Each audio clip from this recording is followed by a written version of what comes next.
Efésios, capítulo 4, a partir do versículo 30. Exercícios para vencer o ressentimento. Vamos continuar treinando. Queremos meditar agora exatamente sobre isso. Exercícios para vencer o ressentimento.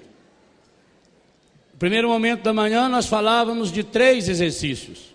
Você vai encontrar esse tema na fita Troque de Canal, Mude de Vida.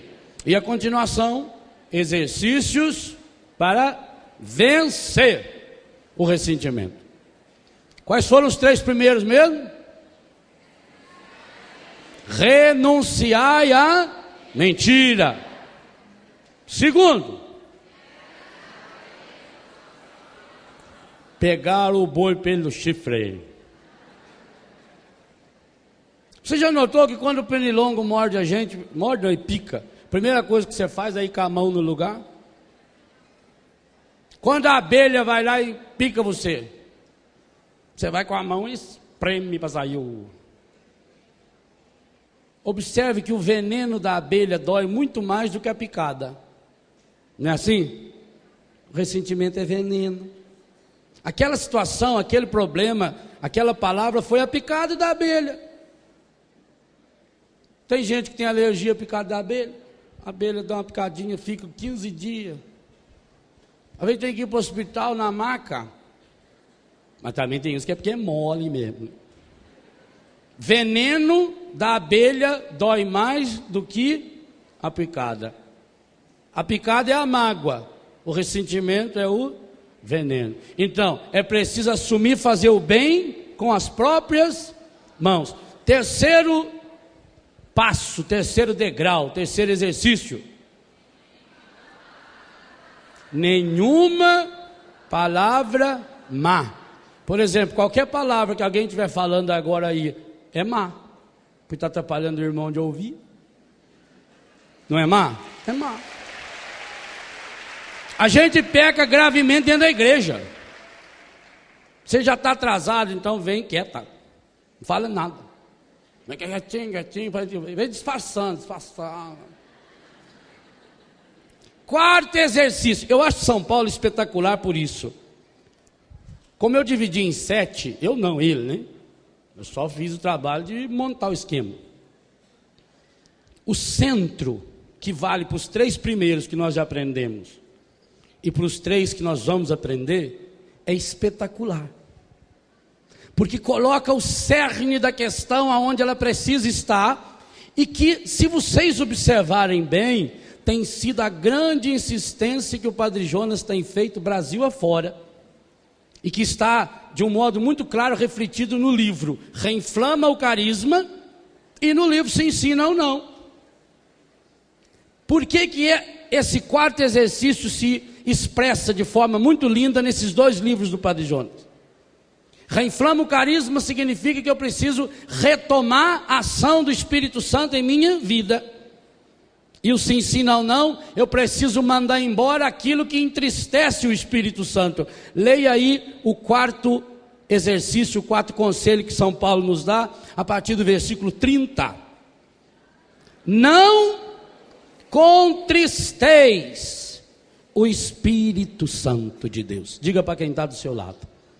Se você quer ser livre do ressentimento, não contristeis o Espírito Santo de Deus, com o qual estáis selados para o dia da redenção. Não contristeis o Espírito Santo. Ora, nós temos várias pregações, inclusive aqui gravadas sobre isso. Tome as pregações dos acampamentos de Pentecostes, onde nós exploramos essa temática. Nós sabemos, e a Bíblia nos diz com todas as letras, que o encardido tem uma profissão fundamental, que está no Apocalipse 12:10. E que cada vez que nós fazemos isso que ele gosta de fazer, nós o reproduzimos. Qual é a função que o encardido tem a nosso respeito? Dia e noite ele fica nos acusando. Ele é o acusador. Por que nós precisamos do Espírito Santo? É o Espírito Santo quem nos defende. Gente, São Paulo vai explicar isso. Vire a página de Efésios. São Paulo explica isso de forma linda, quando fala da armadura do cristão. São Paulo diz aqui, no versículo 12 do capítulo 6, basta você puxar uma folhinha para frente. No versículo 11, ele retoma esse tema do ressentimento. No 10 já ele diz: finalmente, irmãos, fortalecei-vos no Senhor. Aí, nós não estamos fazendo exercício para fortalecer? Fortalecei-vos no Senhor, pelo seu soberano poder. Revesti-vos da armadura de Deus, para que possais resistir às ciladas do encardido. Lá ele falou: não deis entrada. Aqui toma cuidado com as ciladas. Qual é a cilada que o encardido mais usa? Versículo 12: não é contra homens de carne e sangue que temos de lutar, mas contra os principados e as potestades. Está vendo? A pessoa que me ofendeu, ela não ofendeu porque quis, não. É porque ela está sendo instrumento de quem? São Paulo escreveu isso a Timóteo. Dá uma olhada em 2 Timóteo 2:25. 2 Timóteo 2:25. No 23 ele já fala assim: rejeitai as discussões tolas e absurdas, visto que geram contendas. Não convém a um servo do Senhor altercar.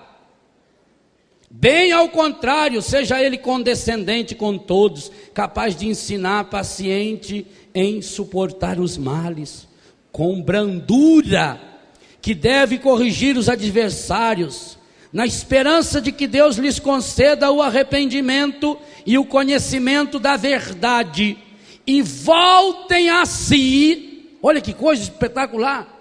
Voltem a si, uma vez livres dos laços do encardido, que os mantém cativos e submetidos aos seus caprichos. Ora, a palavra está nos dizendo que a pessoa me ofende, mas não é a pessoa que me ofende, é porque a pessoa está presa.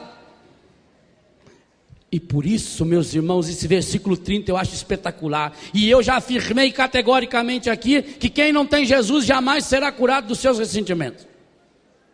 Não afirmei isso algumas vezes aqui, explicitamente assim? Aqui está o grande segredo. Sabe, meu irmão e minha irmã, por que é que aquela palavra, aquele olhar, aquele gesto daquela pessoa doeu tanto no seu coração? Porque na hora que a pessoa falou aquilo que ofendeu, fez aquilo que decepcionou você, ela não estava sozinha. Tinha alguém do lado dela. O encardido. Está aqui na palavra, então vamos rasgar a Bíblia. São Paulo está dizendo que finalmente fortalecei-vos no Senhor. Dói demais exatamente por isso. Nós sabemos, por exemplo, os índios, eles têm que treinar duas coisas. Além da flecha, eles têm que treinar da flechada e fazer uma flecha boa, mas eles precisam que a flecha contenha veneno. Se ela não contiver veneno, machuca a pessoa, só mataria se pegasse no coração. Mas como ela tem veneno, então junta a flecha e o veneno. Sabe por que aquela palavra do seu marido doeu tanto? Porque na hora que ele foi falar, ele deixou-se possuir pelo espírito da irritação. Nessa hora, quem estava do lado dele? E pôs o veneno na flecha. Não foi só a língua, não foi só a palavra dele que machucou você, não foi só a palavra da sua amiga, não foi só aquela palavra da sua mãe, não foi só aquela palavra do seu pai, é que ele aproveitou a palavra era flecha, mas ele pôs algo que só ele tem, que é veneno, e veneno é semente do inferno. Por isso, meus irmãos e minhas irmãs, e isso aqui é muito sério,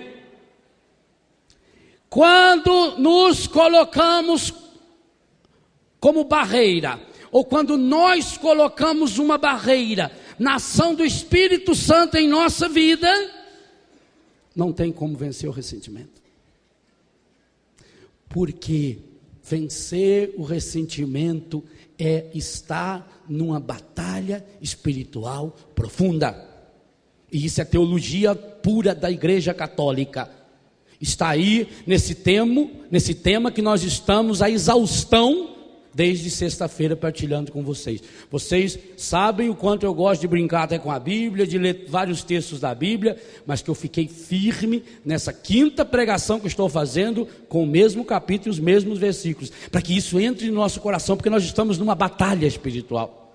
A batalha contra o ressentimento não será vencida por aqueles e aquelas que não se armarem do Espírito Santo. Por isso São Paulo diz aqui uma ordem até negativa, ou melhor, expressa numa formulação negativa: não contristeis. E por que ele usa o termo contristar e não pura e simplesmente entristecer? A tradução da Ave Maria é espetacular. Contristar por quê? Na minha luta espiritual, Romanos capítulo 8, você pode fazer uma associação linda desse capítulo 4 de Efésios com Romanos 8, daria um panorama maravilhoso, ou com 1 Tessalonicenses 5, a partir do versículo 16, o único jeito de ser alegre, de ser feliz, e lá também vai dizer que a gente não pode afastar-se do Espírito Santo, não extinguir o Espírito Santo. Porque, gente, nessa batalha, o Espírito de Deus se une ao nosso espírito. Deus não faz por mim, Ele faz comigo. Porque o Espírito Santo está agindo em mim, através de mim e comigo, ao meu lado. São Paulo expressa dessa forma categórica: não contristeis, ou não entristeça aquele que está junto com você. E quem está junto comigo? Aliás, é muito fácil saber, basta ler Gálatas 5, os frutos do Espírito Santo. Quem tem o Espírito Santo produz os frutos do Espírito. Ora, você já observou, será possível que é só um acidente de percurso, que entre os 15 frutos do encardido em nós, que está em Gálatas 5 a partir do versículo 19, começa já no versículo 16, entre os 15 frutos, 8, portanto a metade mais um, maioria absoluta, referem-se a frutos encardidos dos nossos relacionamentos. Ódio, briga, discussão, mentira, aquilo tudo. Não é acaso, gente, é intencional. Por que eu não consigo amar uma pessoa? Eu não consigo amar uma pessoa quando eu não deixo Deus amar em mim. São João escreveu isso no final do primeiro século: caríssimos, amemo-nos, porque o amor vem de Deus, e todo aquele que ama é nascido de Deus e conhece Deus. Quem não ama não conhece Deus. Logo, quem não conhece Deus, quem não trabalha em parceria com o Espírito Santo, não conseguirá vencer os seus ressentimentos. E não vencendo os seus ressentimentos, abriu uma porta para que o encardido venha aninhar-se em seu coração. E quando ele aninha-se no nosso coração, feito um vírus que entra num computador, ele vai lenta e gradativamente comendo tudo que está lá dentro, comendo o meu corpo. Reveja o que nós pregávamos ontem na segunda pregação da manhã. Vai destruindo a minha capacidade de defesa, vai destruindo, depois ele vai no meu espírito, ele começa a comer, ele tira a sua alegria, ele tira o entusiasmo, ele tira a esperança, ele tira a disposição. Ontem nós rezávamos, o Senhor nos dava aquela imagem daquelas pessoas, marido e mulher, que não se encontram mais para sorrir. Olha o que ele é capaz de fazer. Então ele vai no meu corpo, depois ele vai na minha alma, nos meus relacionamentos, mas o objetivo dele não é nem o meu corpo e nem os meus relacionamentos. O espírito dele é a minha individualidade espiritual, o meu espírito, porque o que encardido quer é levar você para morar com ele, para ver se ameniza a solidão dele. Só que nem assim vai amenizar a solidão dele, porque na dor você estará sempre sozinho. Você já não fez essa experiência? Na dor a gente está sozinho. Não contristei o Espírito Santo. Por isso que eu disse que 2 livros do Padre Jonas explicitam esse versículo. E que, digo a você que já comprou material para ajudar na cura do ressentimento, leve mais 2. Reinflama o carisma. Se você não reinflamar, não pôr fogo de novo, nesse Espírito que está em você. Está aí, tá. São Paulo está dizendo, estáis selados. Estáis. Ninguém tira esse selo. Está lá no comecinho da carta aos Efésios, no versículo 13 e 14. O Espírito Santo é um selo, é uma marca de Deus em nós. Acabou. Ele é o penhor da nossa herança. Aliás, Paulo usa essa mesma expressão na carta aos Coríntios. O Espírito Santo é penhor. Então reinflama esse carisma. Mas ao reinflamar, e para reinflamar, daí vem a importância, é preciso você mandar fora do seu coração aquilo que não pertence a Deus. É sim, sim, é não, não. Sim, sim significa que eu tenho que dizer muitas vezes a Deus, sim, sim, sim, sim. E não, não, é porque eu tenho que dizer para o encardido, não, não, não, não, não, não, não, não. De jeito nenhum, não tem que não tem. Por isso que é a virada. O versículo que engancha, e foi por graça de Deus que terminamos no terceiro exercício, e estamos recomeçando no quarto. O gancho dos 7 exercícios das virtudes espirituais para vencer o ressentimento é: não contristeis. Contristeis, grave essa palavra. Entristecer com quem está junto. Não contristeis o Espírito Santo de Deus. Eu não posso entristecer o Espírito, porque Ele está junto comigo.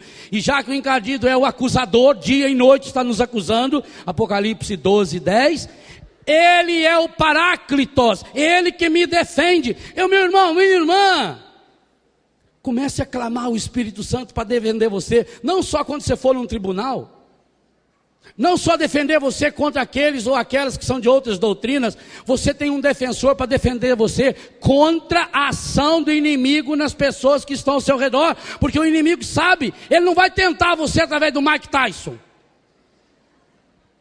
Eu não chego perto do Mike Tyson, ele pode dar murro onde ele quiser.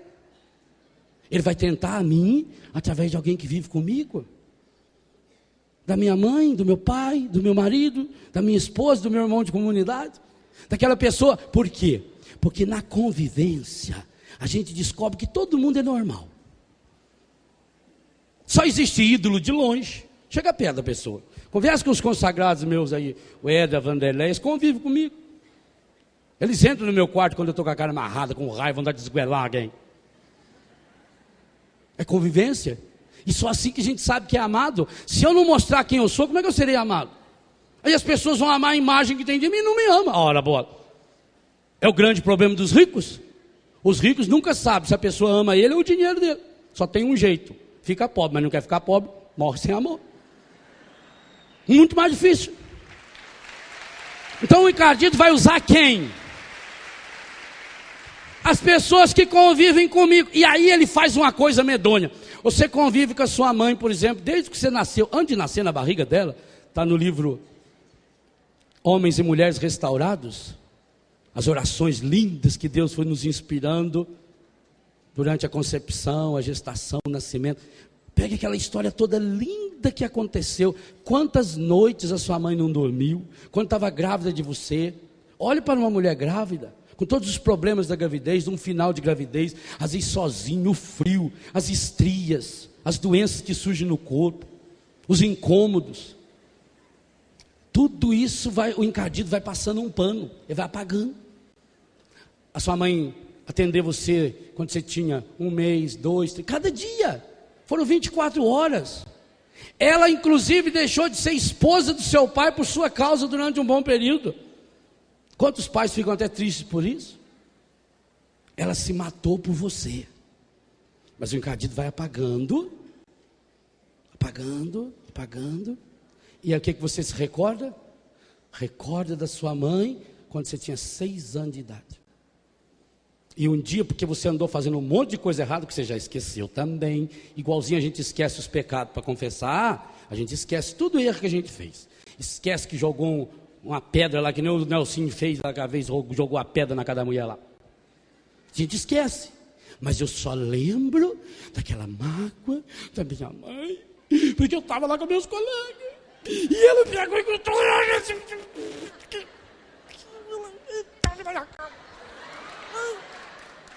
A minha mãe fez isso aí. Se a minha própria mãe fez isso, que não vai fazer.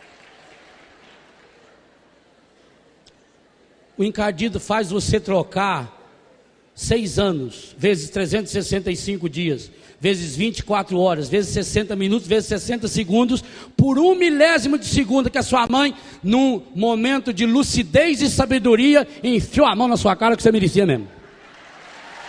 Não é assim que faz? Não contristei o Espírito, é isso. Então na hora que eu vou lembrar, você quer lembrar de sua mãe e de seu pai? Louvar, aliás, quem me conhece sabe muito bem disso. Nunca na minha vida, desde que eu me lembro por gente que eu estou nesse ministério, comecei a engatinhar nessa vida em 1973, nunca eu fiz uma oração de cura interior usando palavras de ciência, sem que tivesse na presença do Santíssimo Sacramento. Nunca. Eu não. Faço pequenas orações, ensinando as pessoas, mas oração nunca. Por quê? É o único lugar que eu posso reler a minha vida sem contristar o Espírito Santo diante de Jesus. É mergulhando a minha miséria no coração. Sem a minha miséria no coração de Jesus não tem misericórdia. É somatória, misericórdia, 2 palavras. Eu tenho que mergulhar. Então não releia a sua vida a não ser na presença de Jesus. Aí você vai ver, aí você vai perceber.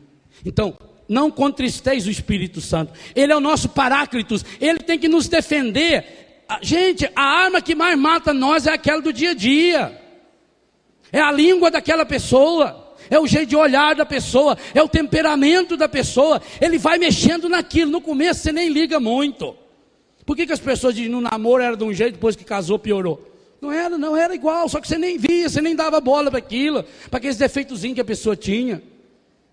Você nem dava bola. Agora é na convivência, segunda, terça, quarta, quinta, sexta, sábado, domingo. Pega um dia de chuva, televisão fora do ar, não tem onde ir. Você olha para aquela cara. Pessoa com os olhos cheios de ramela, não penteou o cabelo. Quem nariz, tudo cheio de pelo. Mal arrumado, e tem gente que anda mais arrumado dentro de casa, só que as roupas, lá. Aí não vai sair hoje, nem pentei o cabelo, que é a gadeia, que é a coisa medonha. Você olha para aquilo, misericórdia. Oh meu Deus. Será que uma pessoa pode ser condenada o resto da vida por algo que ela falou no momento? Para que eu fui falar aceito? Para que eu fui repetir, eu te recebo por meu marido? Não pode, uma pessoa não pode ser punida a vida inteira por uma bobagem, não pode. Aliás, eu estava até bêbado quando falei aquilo. Eu nem queria falar, tanto que eu atrasei 45 minutos. A maior prova de que a moça não quer casar é o atraso dela no início do casamento. Por isso que se for eu, não chega atrasado, que se chegar, fui embora. Com certeza. Então é aí que eu preciso, é nessa... Gente, olha na Bíblia. São Paulo diz que a gente precisa da força do Espírito Santo, é espetacular, para resistir naqueles dias que você está mal. Revesti-vos da armadura de Deus. Tomai a armadura de Deus para que possais, versículo 13. Tomai, vírgula, portanto, vírgula. A armadura de Deus, que ele começou a falar no versículo 11, para que possais resistir nos dias maus, e manter-vos inabaláveis no cumprimento do vosso dever. Nos dias maus, com U, é naqueles dias, naquele dia que eu estou com raiva, naquele dia que eu estou irritado, naquele dia que eu estou nervoso. Você acordou às 3:30 da manhã, com aquela dor medonha na perna, a hemorroida voltou, você não tinha a pomada de castanha da Índia, dureza, é uma coisa pessoal, íntima, e inclusive é uma doença ruim que não dá de a gente estar falando para a turma, não, estou com problema hoje, me atacou a hemorroida, você nem conta para ninguém, não. Estou com problema na perna, coluna. Não conta. Pode ver, ninguém vai em médico conhecido quando é especialista nessa área, não vai. Vai em outra cidade, faz de conta que vai viajar, marca consulta para uma tia, avó, que vem não sei da onde, de noite. É naqueles dias maus. Você tem esses dias, eu também tenho. Tem dia que você não está para briga. Tem dia que se a pessoa encostar um palito de fósforo, você não pega fogo. É nesses dias maus que eu tenho que resistir. Não é no acampamento, gente. Aqui está todo mundo louvando o Senhor, aleluia, glória a Deus. Eu quero ver segunda-feira, terça-feira, quarta-feira, quinta-feira. É naquela hora que eu não estou bem. E você vai ter, e eu tenho, um monte de vezes. Mas eu preciso saber de uma coisa linda, linda, linda, que a palavra está nos ensinando. Também nesses dias, sabe quem que está do seu lado? O Espírito Santo. Só que o Espírito Santo não é enxerido. O Espírito Santo, fiel ao Pai e ao Filho, portanto agindo na mesma coerência, jamais são enxeridos. Eles não aproveitam das nossas fraquezas que nem o encardido. Gente, eu vou dizer uma coisa a você que um dia você vai entender. Aquilo que nós rezávamos ontem à noite, talvez muitas vezes você teve mágoa de Deus, decepção com Deus. E você perguntou por que Deus não fez isso. Um dia você vai entender. Sabe por que muitas vezes Deus não interferiu na sua vida? Porque mesmo quando você não se respeita, Deus respeita você. Porque Ele sabe quem você é. Ele sabe. Eu falo nesse livro, Homens e Mulheres Restaurados. Deus não tirou de você aquilo que Ele pôs. Ele sabe quem você é. Ele sabe, portanto Ele respeita você. Mesmo quando você não se respeita, Deus respeita você. Então, meu irmão, minha irmã, se você quer Jesus agindo no seu coração, eu estou à porta e bato. Se você abrir, Ele entra. Jesus diz: como é que eu sei que você quer que eu venha na sua vida e venha com o Pai e o Espírito e façamos morada no seu coração? Se você vive a palavra, se você cumpre os mandamentos. Aí eu sei que você quer. Mostra, demonstre que você quer. Demonstre. Não contristeis o Espírito Santo. Não deixe o Espírito Santo triste com você ao seu lado. Para isso, 3 exercícios espetaculares que São Paulo nos ensina a partir do versículo 30. O 30 é: não contristeis o Espírito Santo. 31, toda amargura, ira, indignação, gritaria, calúnia e malícia sejam desterradas da onde? Do meio, gente. O meio é entre eu e ele. É o intermediário. Aquele que está no meio. Aquele que está nos ligando. Você tem mágoa da sua mulher, do seu marido, da sua sogra, do seu sogro, do seu filho? Enquanto não tirar do meio de vocês essa tranqueira que tem aqui. Tranqueira, amargura, ira, indignação, gritaria, calúnia, bem como toda malícia, sejam desterradas. Desterradas significa arrancar com a raiz. Não tem outro jeito. Não poda. Se você podar, vem pior. Só tem um jeito. Gente, nada na vida a gente consegue sem cultivo. Nada na vida. Em Betânia nós temos retiro a cada 15 dias. Cada final de semana sim, final de semana não, temos um retiro. Do mesmo jeito que eu tenho que preparar cada retiro, que cada um tem um tema específico, tem os meus filhos que estão lá preparando o jardim onde o pessoal vai passar. Tem os meninos com a roçadeira que tem que estar lá roçando os caminhos. Não adianta, mas nós já roçamos para o retiro de 15 dias atrás. Cresceu de novo. As meninas, os meninos também ajudam, tem que estar lá na cozinha preparando o alimento.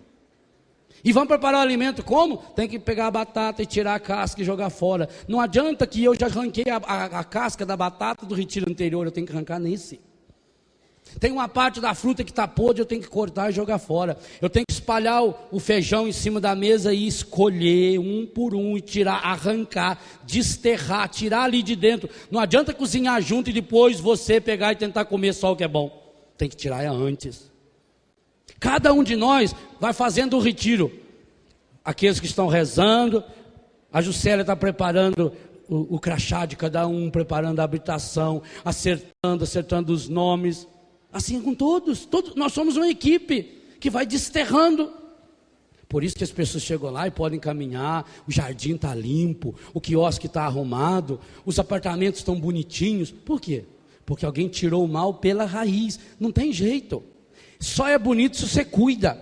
Grave uma coisa muito séria na sua vida: nada na vida que presta você lucra e ganha se não cultivar com muito amor, com muito carinho. E por isso que a gente tem que aprender técnicas de cultivo novos. Os caras que fazem horta hoje, por exemplo, eles têm técnicas tão maravilhosas, por exemplo, para o alface, que em 20 dias você tem uma cabeça de alface maravilhosa. Está aprendendo técnicas. Mas uma técnica é aqui, no Japão, nos Estados Unidos, onde você for. Tem que tirar o mal pela raiz. Tem que arrancar. Não tem outro jeito. Você quer um jardim bonito? Cultive. E cultivar significa plantar coisa boa, cercá-lo para não deixar os bichos pisar em cima, mas é também tirar as raízes do mal, é desterrar, joga fora com raiz e tudo. Meu Deus do céu, muda o disco, troca de canal, pare de ficar só reclamando, você já enjoou, ninguém aguenta mais você. Talvez eu já falei isso muitas vezes, é porque você precisa ouvir, você está precisando ouvir, ninguém aguenta mais. Talvez as pessoas nem falem mais com você por isso, porque sempre que perguntam tem a mesma resposta. Como é que você está? A gente está mais ou menos, a gente vai levar, né? Como Deus quer. Como Deus quer não, se tivesse como Deus quer, você estava com um espetáculo. Estava maravilhoso. Então é preciso desterrar. Agora, muito importante, não queira ir desterrar um mato. Se ficar o tempo sem chuva, a terra fica dura, você vai precisar de um enxadão, vai precisar de uma ferramentazinha, ou espera que a chuva venha para amolecer, porque senão se arranca, ele arrebenta, larga a raiz lá dentro. Não é com dureza, é com a docilidade do Espírito Santo. Nós rezamos ontem no Salmo 33, provai e vede como o Senhor é bom, saboreai o Senhor. E São Pedro, quando vai falar sobre a cura interior, a necessidade de purificar o coração para poder amar de verdade, primeira carta dele, capítulo 1, versículo 22 seguintes, ele conclui aquele trechinho dizendo: se é que vocês experimentaram de fato, saborearam de fato a bondade do Senhor, citando o Salmo 33, que nós começamos a rezar ontem com ele. Então, toda ira, indignação, malícia, calúnia, gritaria, para com essa berreira. A senhora já incomoda muito os vizinhos. Os vizinhos sempre sabem quando a senhora chegou. Vai falar com o filho, é berrando, vai falar, é berrando, vai fazer as coisas reclamando. Ah, chega, já atorrou. Muda, vira, troca de canal. Gritaria, sejam desterradas do vosso meio. Próximo, o sexto exercício prático, versículo 32, isso é espetacular. Antes do que? Leia aí na sua Bíblia. Antes, vírgula, antes de explodir, antes de ficar com ira, antes de ficar amargurado, antes de gritar, antes de se maliciar. Ó, gente, essa malícia aqui não é só no sentido sexual, não. Isso ele abordou no capítulo 4 e vai falar no capítulo 5. Malícia é quando eu fico julgando o outro a partir do mal. A pessoa fala uma coisa e eu leio o que ela falou a partir do mal. Malícia é uma atitude de vida, é ficar vendo o mal nas pessoas. E tem gente que treina para isso, especialista em ver o que não presta. Antes então, antes da amargura, antes de contristar o espírito, antes que saia uma palavra má da sua boca, antes de se indignar, antes de berrar, de caluniar, sede uns com os outros, bondosos e compassivos. O que é bondoso? Bondade é você se colocar no lugar do outro. Tudo aquilo que o Padre Jonas nos disse aqui sexta-feira, citando o capítulo 6 de São Lucas. A medida socada. Aliás, tem 4 características daquela medida. Tem que ser cheia, tem que ser recalcada, socada, tem que ser transbordante. Faltou um que eu não lembro, você depois lê lá na sua Bíblia. Assim que tem que ser a medida do meu coração. Então, antes de qualquer dessas atitudes, antes de reclamar, antes de gritar, antes, sede bondosos e compassivos. O que é compassivo? Que dia é hoje? Hoje é um dia que todo mundo treina a ser compassivo. Andar no mesmo passo. Compassivo é no compasso. Ou senão na música o maestro fica lá para que os músicos tocam no mesmo compasso. Ser compassivo é andar, por isso com tristeza, andar passo a passo. Se a pessoa corre muito, vai mais devagar. Eu não citei ontem a imagem da criança achando que o pai está fugindo dela, mas é porque o pai andando, ó, o passo do pai, ele anda quase 1 metro. A criança com aquele pezinho, ela tem que dar quantos passos para alcançar 1 metro? Você já voltou lá onde você nasceu, aonde você passou a infância? Olha como era larga a rua para atravessar. É a mesma distância.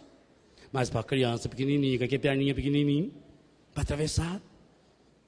É igual quando a gente está andando com o Afonso lá em Betânia, porque ele tem a perna light. Estamaninho. De repente a gente para, ele está lá atrás. Corre, Afonso! Mas ele tem perna pequena. Cada passo meu eu preciso dar 8, 10. Com um passo. Como é que você e seu marido, você e seu filho, você e fulano, como é que está o compasso seus? Foi num desfile de um dia 7 de setembro, que aquela mulher chegou em casa, feliz da vida, tinha assistido a parada militar, e o marido falou, e aí, como é que foi o desfile? Falei, foi tão lindo. Só que, só o Juninho marchou certo. Só o Juninho, só. 4.908 crianças erraram, e engraçado que eles erravam ao mesmo tempo. Na hora que era para bater a perna direita, só o Juninho batia a perna direita. Todos os outros batiam a esquerda na mesma hora. Olha para você ver. Coitado do Juninho. Não seja como o Juninho, pior. Não seja como a mãe dele. Ensina ele, filho, olha, quando bater bum, é a perna esquerda, ó.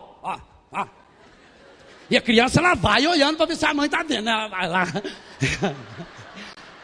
Né? Ela quer que a mãe veja ela marchar, tá lá. Ela, nossa, ela toma banho, ela fica toda emocionada, ela vai marchar.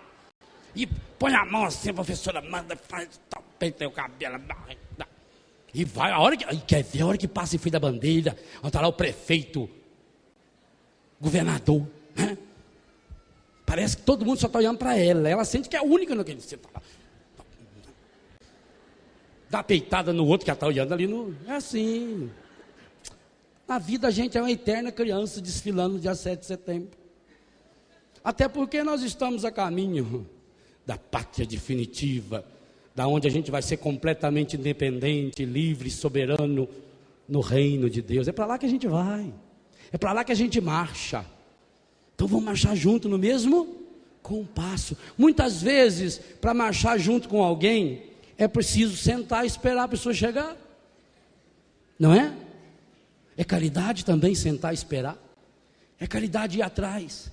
Eu gosto muito de caminhar com os meus cachorrinhos. Então quando o filhote está lá com uns 45, 50 dias, eu já começo a levar ele para caminhar comigo. E eles são pequenininhos, a raça é pequena.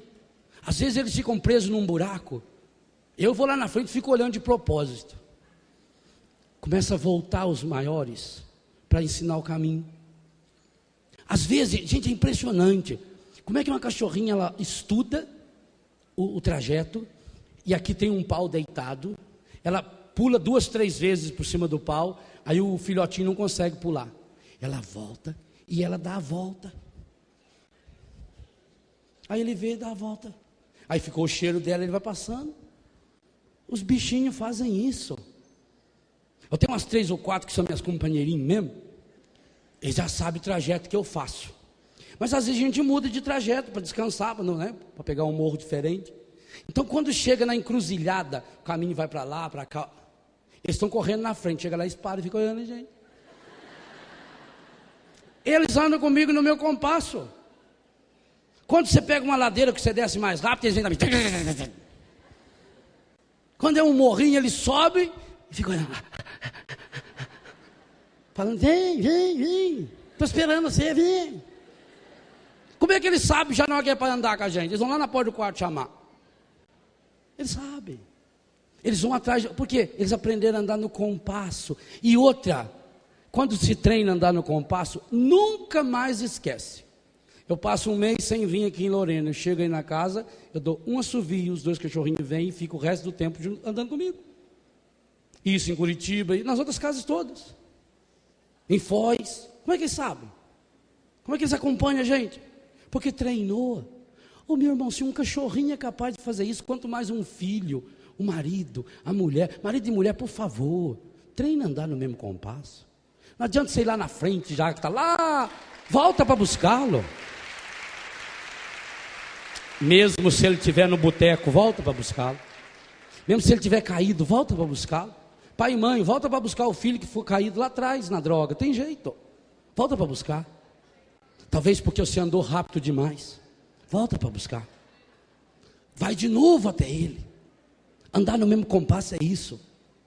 Não queira chegar na frente, porque no céu ninguém chega na frente. Ou a gente chega junto e leva uma porção de gente, ou a gente não chega.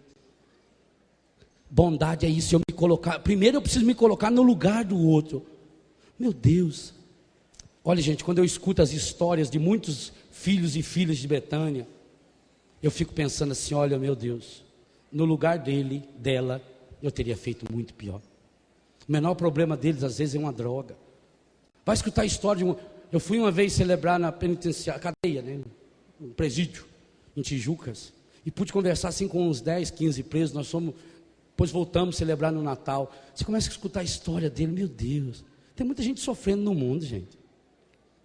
A maioria aqui não sabe o que é sofrimento, não. Estou falando de sofrer. Aquele povo passando fome. Nesses países, ontem na bênção, há um momento, acho que na oração dos fiéis, foi que a Lu leu, a gente pedia por naqueles países onde não se pode construir um templo para Deus. Não é? Olha que coisa fantástica. Quantos, gente... Um menininho lá no Japão me dizia, tio, você sabia que na minha escola a gente não pode ir com camiseta de Jesus? Não pode usar crucifixo? Não pode? Quantos países eles não podem? Você sabia que no continente africano tem 30 milhões, é a população do estado de São Paulo, de pessoas contaminadas em consequência do vírus do HIV, ou com AIDS, ou doenças similares? 30 milhões. Por que o governo não vai fazer propaganda de camisinha lá? Para que as crianças de 10 anos de idade... Devia fazer propaganda de camisinha, porque as crianças estão com 8 anos, 10 anos, 2 anos de idade, que já perdeu o pai, já perdeu a mãe, já perdeu todos os irmãos adultos, e hoje tem a menina de 10, de 11, de 12 anos, cuidando de mais 3, 4 irmãozinhos, que se colocar todos eles numa balança, não dá 30 quilos. A gente não sabe o que é sofrer, não sabe. Ah, meu Deus, por que não me escuta? Bondade, coloque-se no lugar da pessoa.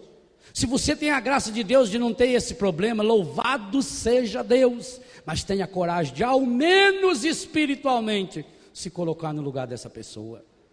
Meu irmão, minha irmã, coloque-se no lugar do seu marido, da sua mulher, do seu filho, da sua mãe, do seu pai. A gente não sabe que as pessoas estão sofrendo. Bondade é isso, eu me colocar no lugar da pessoa, eu acreditar que a pessoa vai vencer. Mas isso só é possível quando eu me torno compassivo, quando eu ando junto. Agora, esses 6 conselhos, esses 6 exercícios, vamos relembrar os 6. Primeiro, renunciar à mentira. Segundo, fazer o bem com as próprias mãos. Terceiro, nenhuma palavra má. Quarto, não contristeis o Espírito Santo de Deus. Quinto, amargura, ira, indignação tem que ser arrancada. Sexto, sede bondosos e compassivos. Nenhum desses 6 vai dar certo se faltar o 7º. Porque o sétimo nos lembra os 70 vezes 7. O sétimo conselho diz a regra de ouro na cura do ressentimento. A única possibilidade que tenho de chegar no coração de Deus, qual é?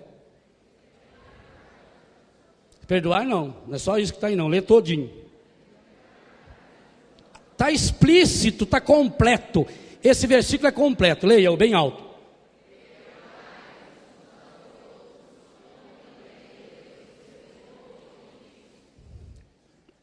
Perdoai-vos uns aos outros, é o mesmo uns aos outros lá de cima. De que jeito? Como? Do mesmo jeito.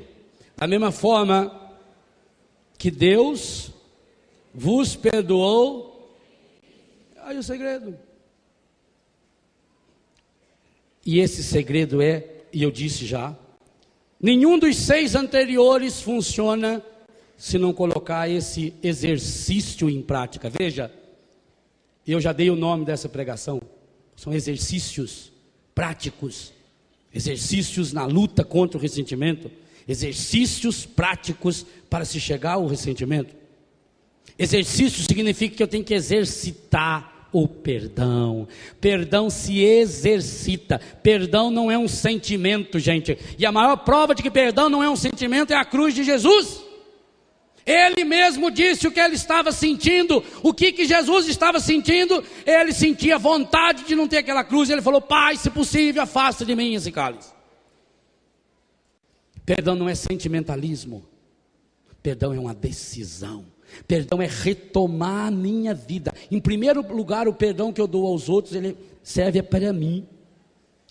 Perdão é a capacidade que eu tenho de reescrever a minha história a partir do presente e projetá-la para o futuro, e não mais arrastando um passado de coisas negativas que me aconteceu, que me machucou. Perdão é você retomar na sua mão o domínio da sua vida, da sua história. Perdão é você dizer: eu não posso prever o que as pessoas, a vida, a história fará comigo, mas eu sou o único que posso determinar como eu vou acolher aquilo que as pessoas, a vida ou a história me fizerem. Perdão é revolucionar. Perdão é você assumir as demoras de Deus, Eclesiástico 2, porque muitas e muitas vezes, mesmo querendo fazer o bem, nós não estamos enxergando aonde Deus quer chegar. Deus quer muito mais. Ontem o Padre Jonas disse muito bem isso, quando deu testemunho seu, que podia ter se transformado num ressentimento. Quando ele recebeu aquela negativa ao projeto de fazer um santuário para o pai, olha que projeto lindo, fazer um santuário para o pai, se fosse para ele, não é para o pai. Aquilo podia ser uma semente do ressentimento, mas porque obedeceu, porque tem um projeto maior. Aliás, o ressentimento faz a gente perder sempre um projeto maior, faz a gente perder o ideal para se fixar num momento estragado e dar um peso maior a ele. Então, porque não deixou o ressentimento, porque tem um projeto maior, e porque disse antes várias vezes que quer obedecer, quer amar e ama essa igreja, que Deus fez? Transformou a oração, a aceitação, a obediência num projeto, no mínimo, 3 vezes maior. Olha o que é isso, gente. É concreto, é muito mais amplo. Ao invés de ser um santuário, o Vale do Paraíba tem tantos, será a única casa, o único rincão, único, não existe, único. Você já imaginou a fonte de Deus, de graça, que vai, o santuário que vai transformar quantas casas, quantos corações? Então eu digo isso para você. O perdão é exercício. Não vamos pensar só em coisa ruim, porque talvez você pense assim: nossa, eu preciso perdoar aquela pessoa que me ofendeu, que me deu um tiro. Não! Para chegar naquele perdão tem que treinar aqui. O perdão cotidiano, o perdão das coisas que a gente não entende. Naquela hora a gente não entende. E isso que faz a nossa história. Por isso não perca nunca de vida o grande projeto que você tem. Qual é o seu ideal? Qual é a sua vocação? Qual é a meta que você tem? O encardido consegue fazer isso. Ao fixar você no ressentimento, ele faz você esquecer o grande projeto e se prender num toquinho e ficar preso aquilo ali, cavucando. Devolva, pergunte-se: qual é o meu grande projeto? Quem está no comando da minha vida? Eu queria convidar você a reescrever a sua história de mágoa. Reescreva a sua história. Só que agora precisa mudar alguns personagens principais. O Juvenal também precisa reescrever a história de mágoa dele. Só que agora os personagens principais precisam ser outros. Não pode mais ser os culpados, nem as desculpas. Eu não posso mais ser a vítima. Eu quero que você reescreva a mesma história, sem mudar nada, a não ser os protagonistas. Porque isso é você que escreve, que coloca, dá o peso que a pessoa vai estar. É o diretor que diz, você fica aqui, você aqui, você aqui. Eu queria que você reescrevesse a sua história, mas reescreva a partir de Jesus. Da experiência, porque o texto está aí concluindo, como Deus vos perdoou em Cristo Jesus. Reescreva a sua história a partir do perdão que Deus oferece cada dia a você e a mim. Meu irmão, minha irmã, quando nós sabemos, mas para isso é preciso tirar as nossas máscaras, quando nós sabemos a merda que nós somos, a miséria que nós somos, e ainda assim saber que Deus nos ama tanto dia e noite, mesmo quando eu fiquei longe de Deus, o Pai que faz nascer o sol sobre justos e injustos, mesmo quando eu me afastei de Deus, mesmo quando eu estive tão longe desse Deus, Ele continuou me amando e me perdoando. Quantas vezes Deus já perdoou você? Quantas vezes Deus me perdoou? Meu irmão, pelos pecados que eu, Léo, já fiz. Não é para eu estar aqui nesse rincão, não. Era para eu estar ou no fundo do inferno, ou numa cadeia, ou na sarjeta. Se eu estou aqui em pé desse jeito, quem me segurou foi, continua sendo e será Ele. O dia que você me vê caído, não olha para mim. Só descubra de uma coisa, eu larguei das mãos que estavam me segurando. Então não largue dessas mãos que seguram você. Perdoar como me perdoou.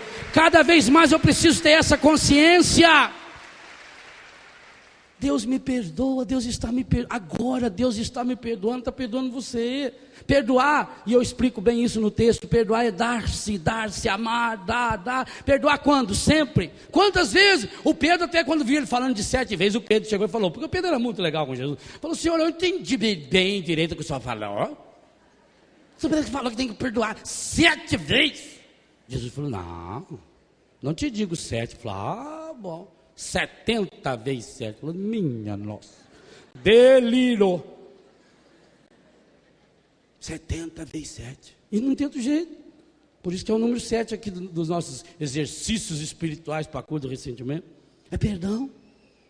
Alguém falou com uma mágoa contra você? Perdoa. Para perdoar não tem justificativa. Aliás, Jesus ensinou uma oração linda de cura do ressentimento na cruz. Pai, perdoa-lhes, não sabem o que fazem.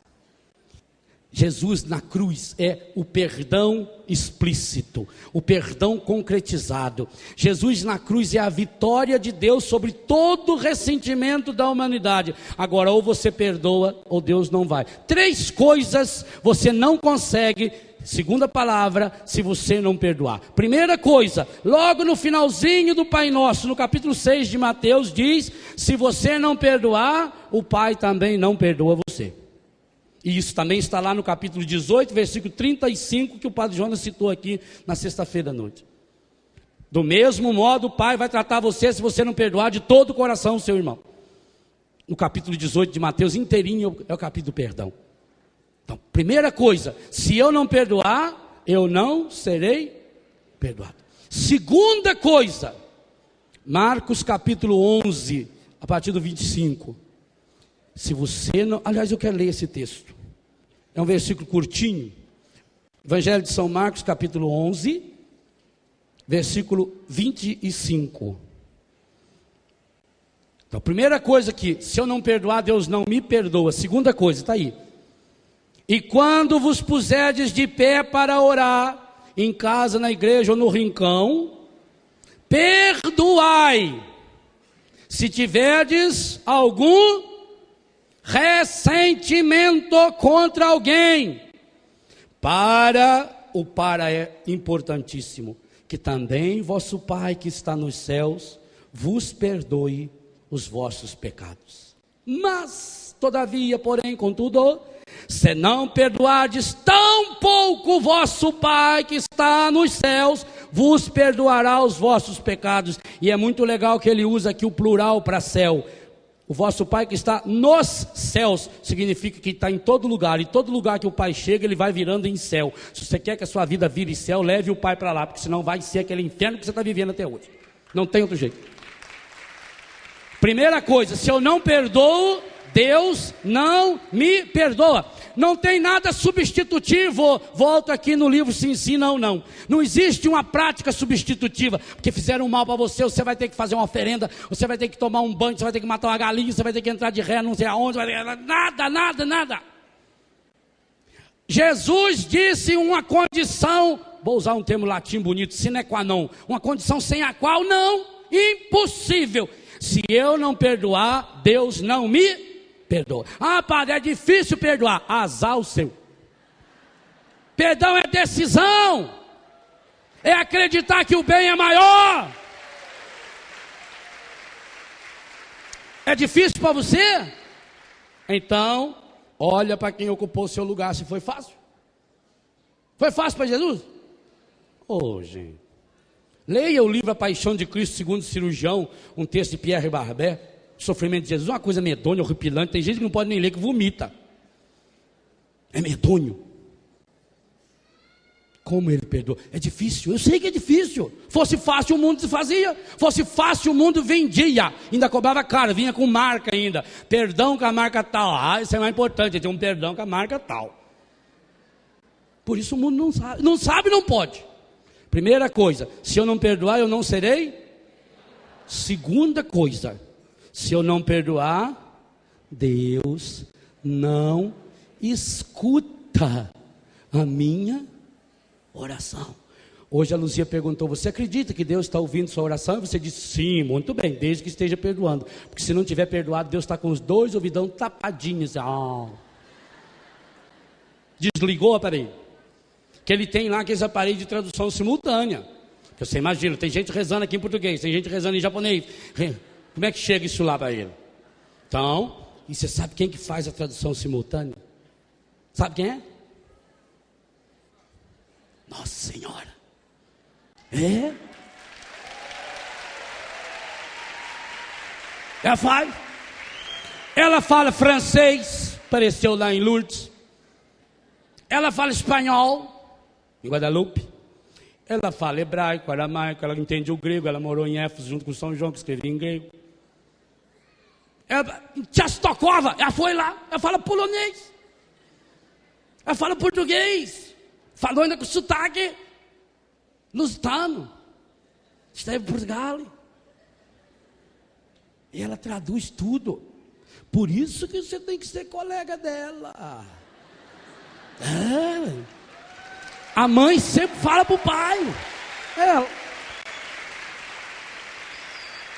Pois, se você não perdoar, nem ela pode.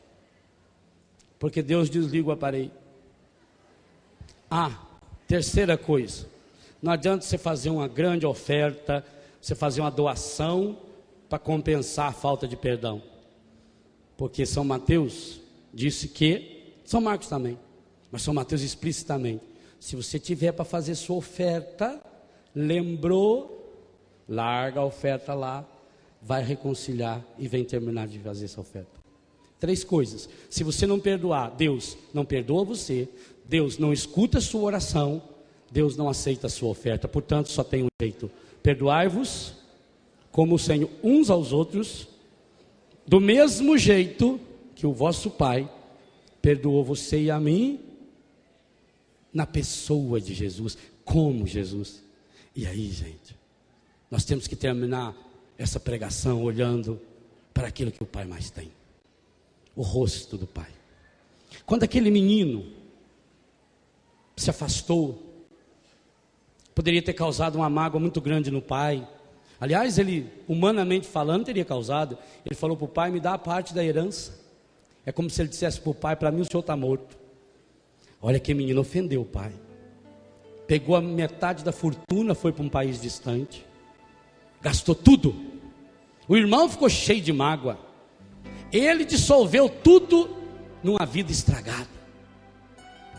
Mas quando ele chegou lá no chiqueiro, E é para lá que a gente vai.